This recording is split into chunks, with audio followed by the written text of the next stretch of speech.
보통 종료주일에 많이 읽던 그런 말씀이죠.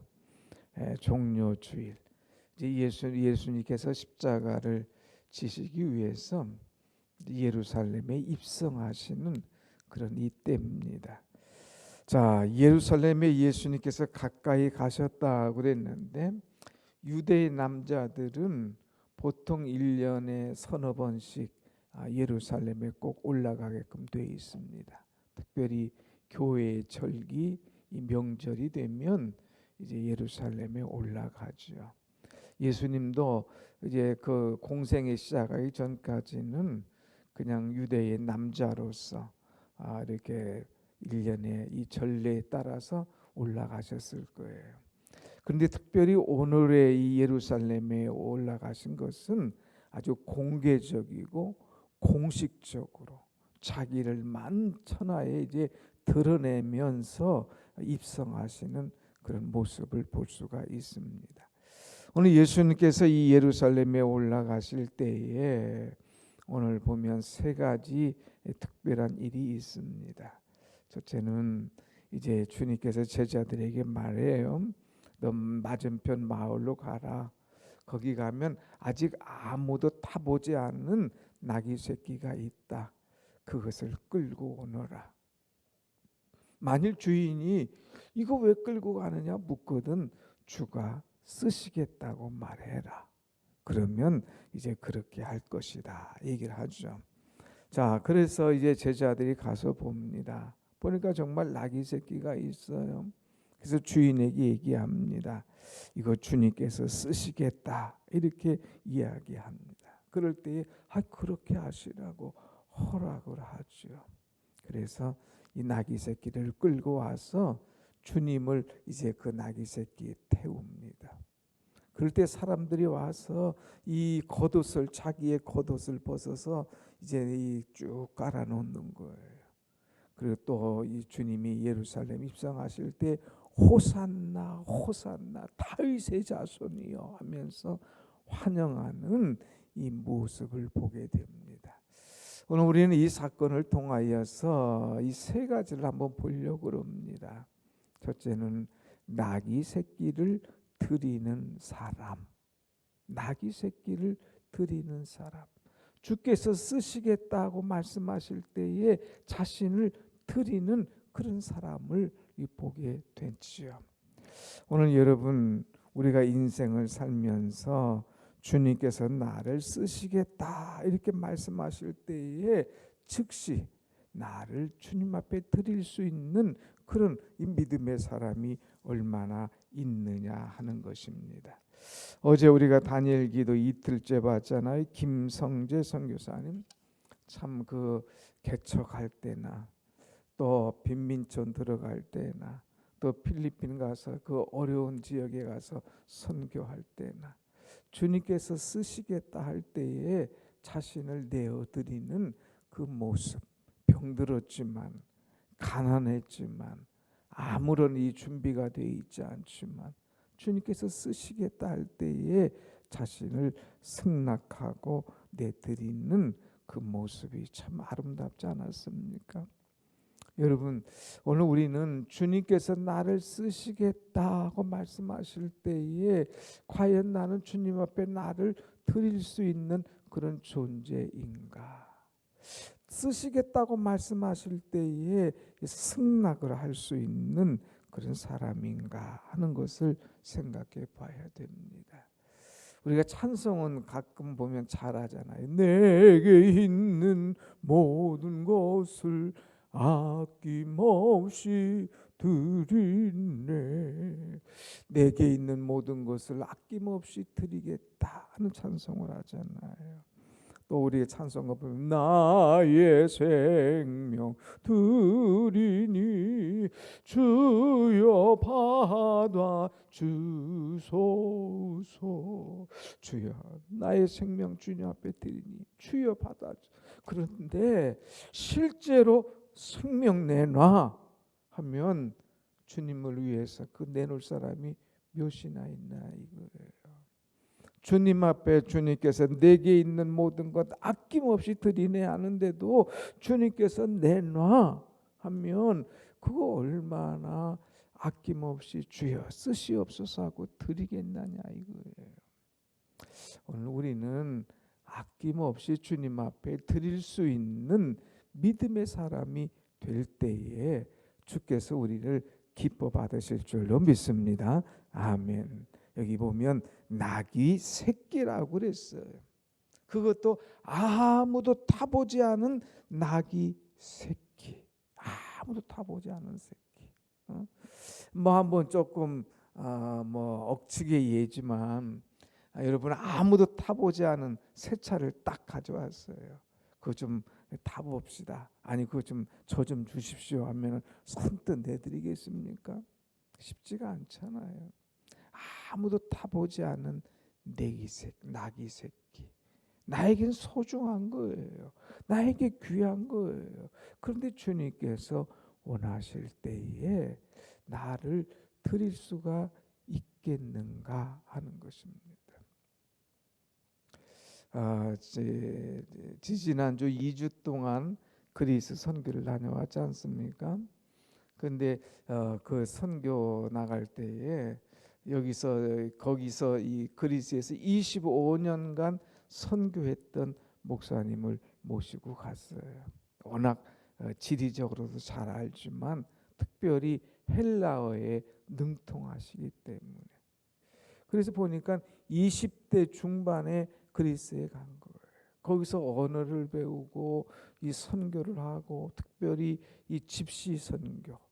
그래서 우리나라 말하면 저 옛날 고아원 이 어릴 때 어제 나왔던 필리핀의 그 어려운 아이들 그런 사역하는 거예요. 그런데 그것이 오늘 오히려 거꾸로 돼가지고 그리스 사람들이 오히려 그리스에 있는 목회자들이 그들을 사역해야 되는데 그들은 하지 않고 이 한국에서 가서 멀리서 가서 그들에게 그리스 사역하면서 또 현지에 있는 그 목회자들도 헬라어를 제대로 못하는데 이 젊은 청년이 가서 헬라어를 하면서 이 사역을 하는 거예요.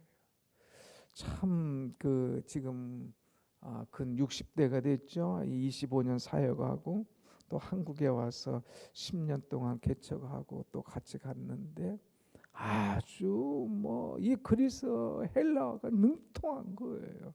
저는 영어 능통한 사람은 봤어도 헬라어 능통한 사람은 참 처음 봤어요. 뭐 교수보다 더 낫더라고요.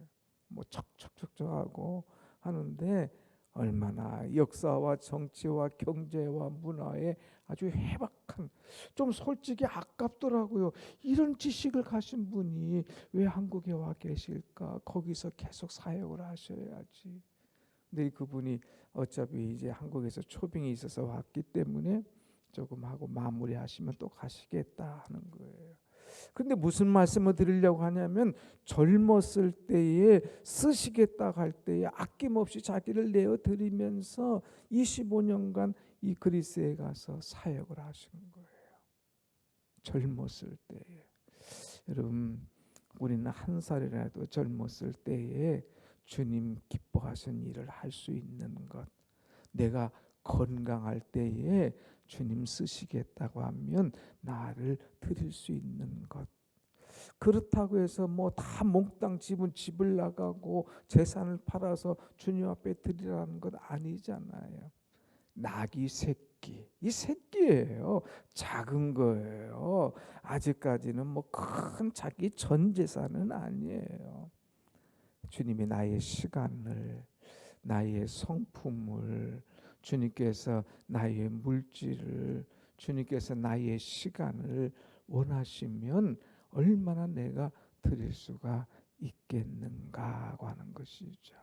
여러분 주님께서 쓰시겠다 할 때에 나를 드릴 수 있는 그런 믿음이 여러분에게 있기를 간절히 축원합니다. 아멘. 그래서 우리가 이 4월 첫날 섬김에 대해서 얘기했잖아요. 섬기는 사람이 되라. 가서 가족을 섬기고 또 이웃을 섬기고 교우들을 섬기고 또 또 나가서 교회를 어떻게 섬길 것인가 우리가 생각을 하라는 그런 말씀을 드렸습니다.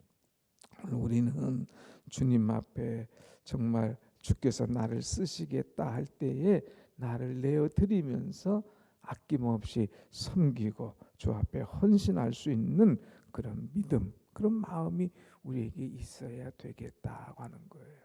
두 번째는 이제 이들이 무엇을 드렸느냐.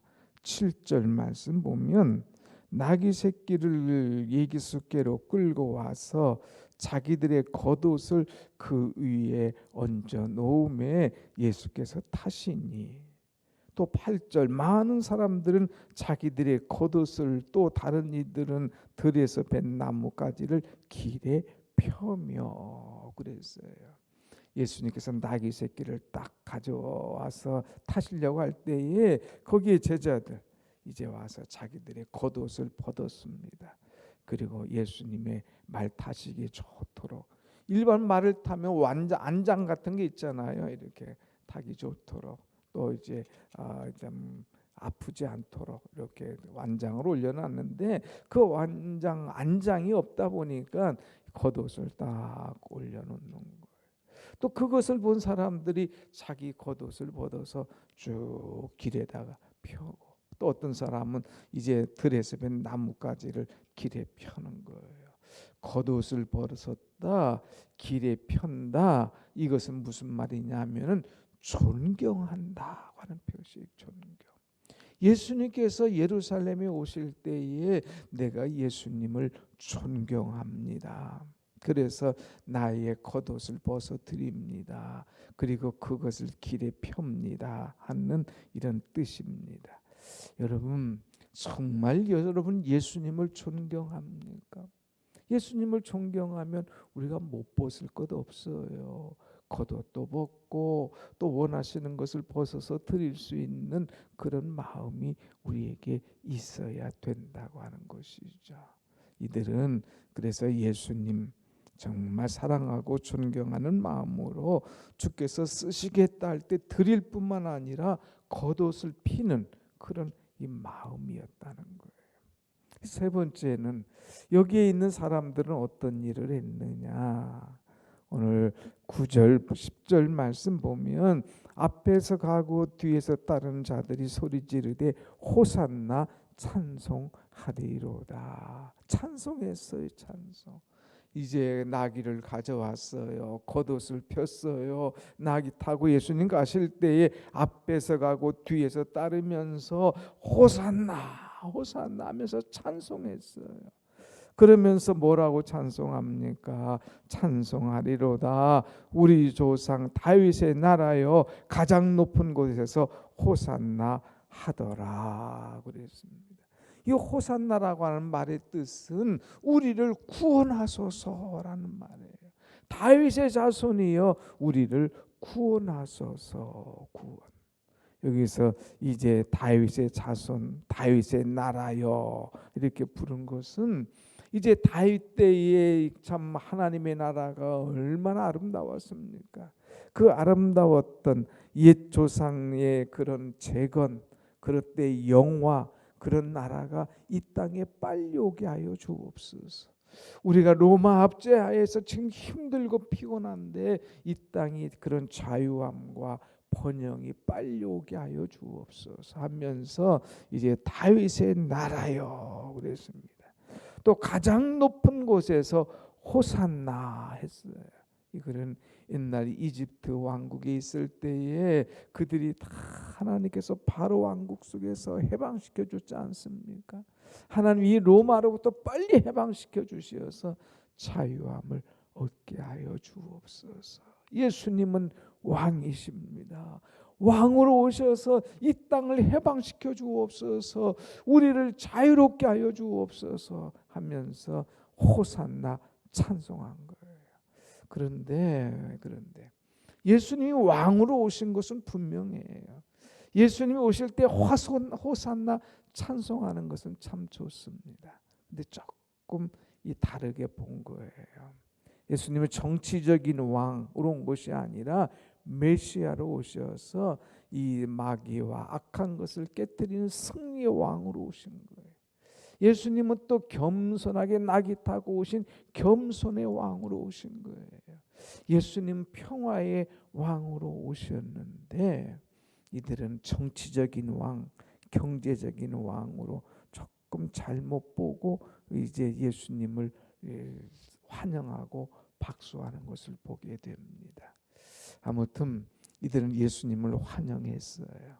그런데 문제는 우리가 잘 알다시피 호산나 다윗이여 가장 높은 곳에서 오시느니요 하면서 막 박수하던 이들이 이제 얼마 가지 않아서 못 박으라, 예수를 못 박으라 하면서 예수를 못 박게 하고 예수를 죽이는 데 가담했던 그런 사람들입니다. 변질된 사람이 변질된 사람.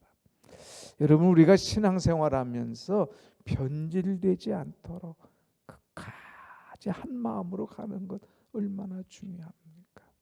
오늘 우리는 한 마음으로 사십시다. 주님께서 나를 쓰시겠다 할 때에 나를 온전히 되어드릴 수 있는 사람, 또 주님 가장 존경하는 표시로 나의 겉옷을 펼 수 있는 사람, 또 호산나 하면서 주님을 찬송하는 입이 될지언정 한 입으로 찬송했다가 저주했다가 단물냈다가 썸물냈다가 이런 변하지 않는 그런 신앙이 되면서 평생토록 예수님을 찬송할 수 있는 그런 은혜가 여러분 속에 임하기를 간절히 축원합니다. 아멘. 기도하십시다.